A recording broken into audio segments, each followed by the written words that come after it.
Saludo a Ana Suara, especialista en el mercado de commodities del Banco Base. Buena tarde, Ana, ¿cómo estás? Muy bien, ¿y tú? Bien, también, muchas gracias. Y gracias por estar aquí con nosotros, por acompañarnos nuevamente y hablar justo de este impacto en la inflación, datos muy recientes y el alza en la tasa del Banco de México, que hay ahí una discusión si es de la más alta en los últimos años o ya se había presentado esto. Este impacto inflacionario, ¿está todo relacionado, Ana?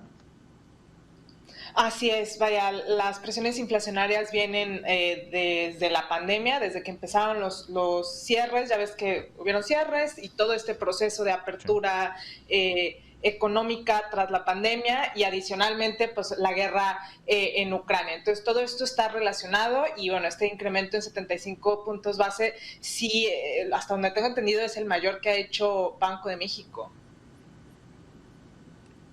Oye, estos incrementos, para explicarlo, para aterrizarlos, estos incrementos sí permiten que no se nos dispare más la inflación. ¿Y por qué razón?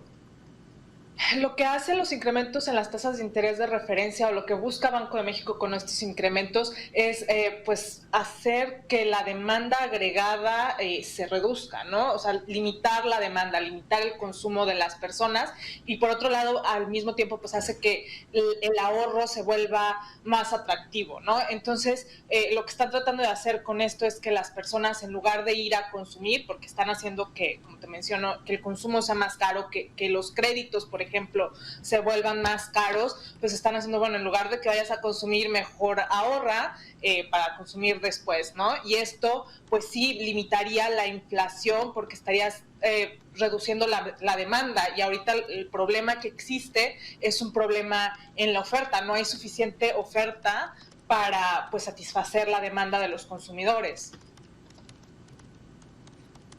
Oye, Ana, tú que estás justo en este mercado de los combustibles, es algo de lo que tú ves, esta ayuda que da el gobierno para evitar el alza en los combustibles, que dice la SACA de los excedentes petroleros, ayuda a también contener inflación, pero ¿qué puede suceder? Porque estos recursos que se le inyectan, pues seguramente se iban a ocupar en otras cosas.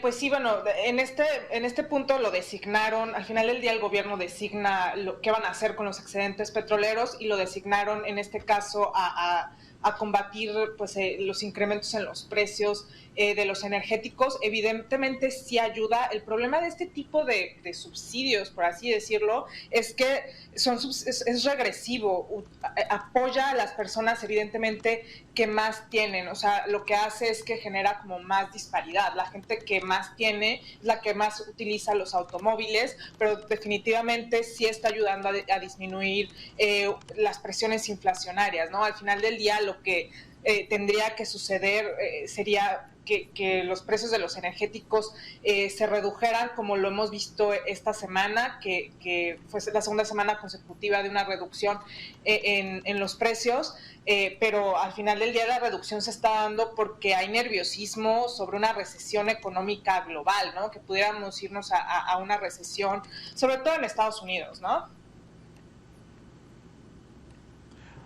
¿Qué va a pasar con este mercado, precisamente, el de los combustibles, a finales de año? ¿Seguirán aumentando los precios del crudo? ¿Esto permitirá contar con más excedentes petroleros para seguir, en el caso de México, subsidiando?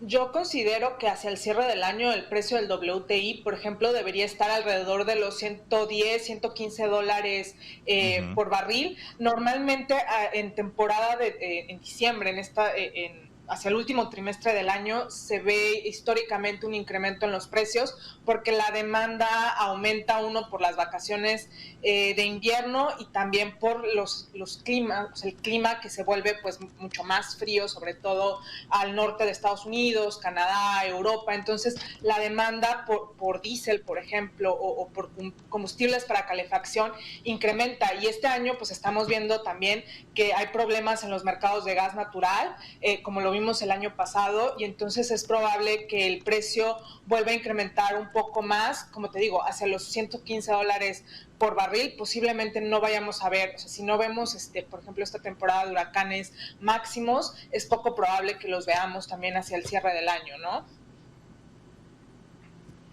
En el caso de canasta básica en nuestro país, la inflación se prevé que siga aumentando los precios como pollo, como carne, estos productos de canasta. Así es, vaya, tenemos, incluso el día de ayer que Banco de México publica su decisión de política monetaria, también aumentó las previsiones de inflación general hacia el cierre del año, la traía por ahí del 6.5%, casi 7%, y las aumentó al 7.5%. Y hacia el siguiente año también había una previsión de que a lo mejor para el segundo trimestre del año podríamos alcanzar el objetivo, que es de 4%, bueno, es de 3 más 1, entonces está alrededor del 4%, pero también lo aplazó para que se alcance hacia el tercer trimestre del año. Entonces las presiones inflacionarias pues continúan, y la posibilidad de que los precios sigan aumentando pues sí todavía prevalecen. Oye, Ana, ¿qué pasa con esta situación referente a los empresarios, a los inversionistas? Esta situación desalienta la inversión, a lo que voy. ¿No se estimula la generación de empleo? ¿También se va a contraer? Los incrementos en la tasa de referencia normalmente hacen que el desempleo aumente. Sí, eso limita, como te mencioné, como estás tratando de limitar el consumo de las personas, pues si las personas consumen menos, pues evidentemente va a haber o sea, vas a necesitar menos gente para producir en una empresa.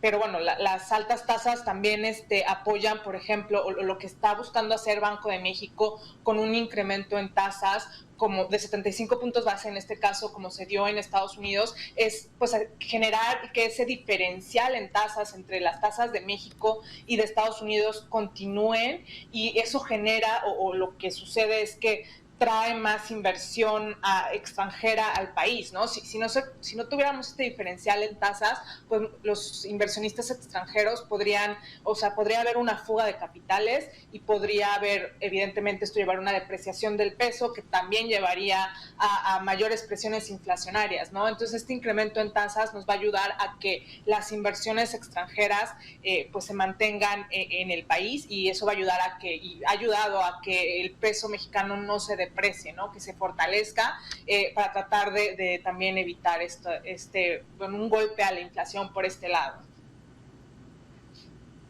Esta cotización peso-dólar que se ha mantenido, que no ha habido una depreciación, ¿seguirá? ¿Podrá seguir así en los siguientes, en este segundo semestre? Posiblemente podríamos regresar a los niveles mínimos que vimos este año, que son por ahí de 19.47, casi 19.50 pesos por dólar. Podría ser que esté en ese nivel, pero como te digo, también depende mucho de la economía estadounidense, de hacia dónde se mueva, si hay expectativas, o si la economía estadounidense de verdad llega a caer en una recesión. Evidentemente la percepción por riesgo global va a incrementar, y esto podría llevar a un fortalecimiento del dólar estadounidense y evidentemente una depreciación del peso mexicano. Esto nos traería entonces mayor presión inflacionaria y mayor carestía.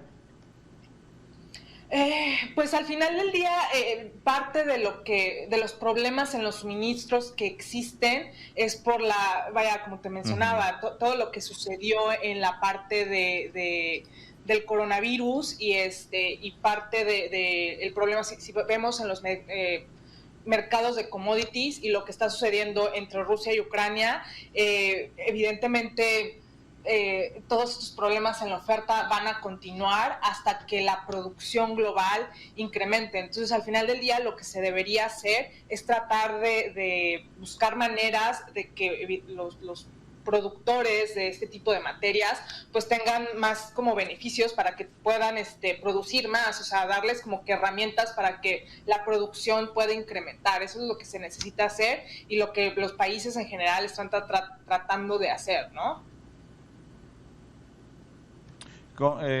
Conflictos como el de Ucrania y Rusia, anuncios como la aceptación ya para que Ucrania pertenezca a Unión Europea, afectan también lo global en nerviosismo en mercados, en situación de pagos de Rusia que está en moratoria. ¿Este entorno seguirá moviendo la economía mundial?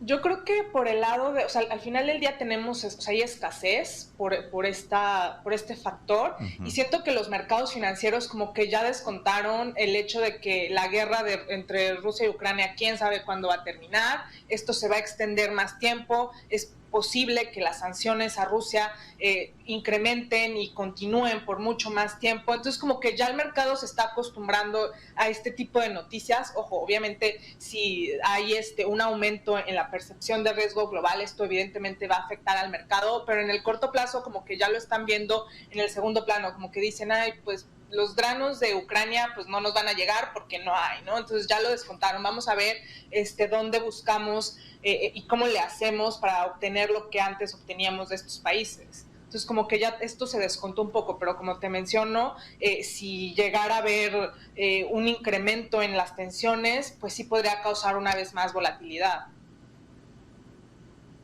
Eso es.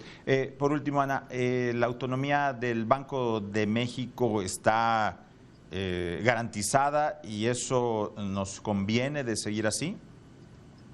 Evidentemente, siempre, o sea, al final del día muchos de los mercados financieros se manejan por confianza. Entonces, mientras el Banco de México siga siendo autónomo y todos en el mercado estén de acuerdo que es autónomo y que nadie está metiendo la mano ni lo va a hacer en ningún momento, va a seguir habiendo confianza en el Banco de México, y entonces todas las acciones que ellos toman pues van a tener una repercusión positiva, evidentemente, en la economía, ¿no? Y sobre todo en la inflación, que es muy importante ahorita. Pues Ana Azuara, especialista del mercado de commodities de Banco Base, te agradezco mucho, como siempre, estos minutos con Mega Noticias MX. Muchas gracias.